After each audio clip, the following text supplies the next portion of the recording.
Траурни слики, читање по список на хоспитализираните, возила, транспорт со хеликоптери и илјадници неодговорени прашања на семејствата на кои најблиските им завршија во клиниките ширум државата. Уште во раните утрински часови почнаа да се полнат откако како експлозија одекна информацијата за околу 60 жртви и над 150 хоспитализирани од пожарот во дискотеката во Кочани.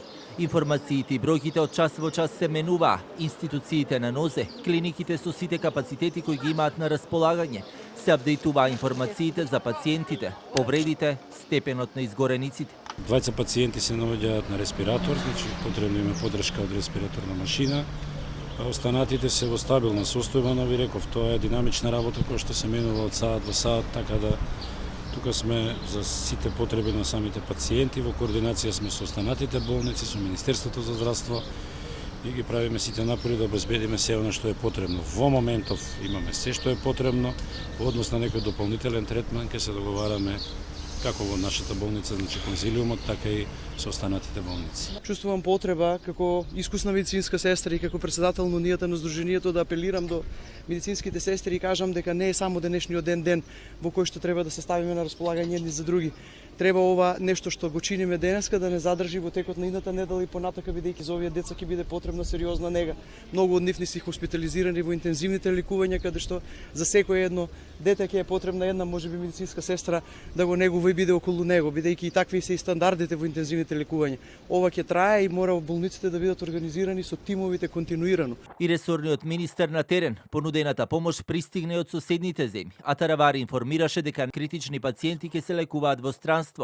На хируршки клиники тука се 25 пациенти моментално, во градска хирургија 24, во болницата 8 септември исто така 24, во Штип 31 и во Кочани 13, значи вкупно се 117 пациенти. Во меѓувреме се испратени надвор од државата 13 пациенти за лекување, евентуално да не се комплицира случајот на овие пациенти кои што лежат во болниците што ги кажав. Се организираа и студентите по медицина. Ја најавија својата безрезервна помош секаде каде што ќе биде потребно. Ние сме тука прва линија, малку по-компетентни за да можеме подобро да помогнеме на здравствениот систем.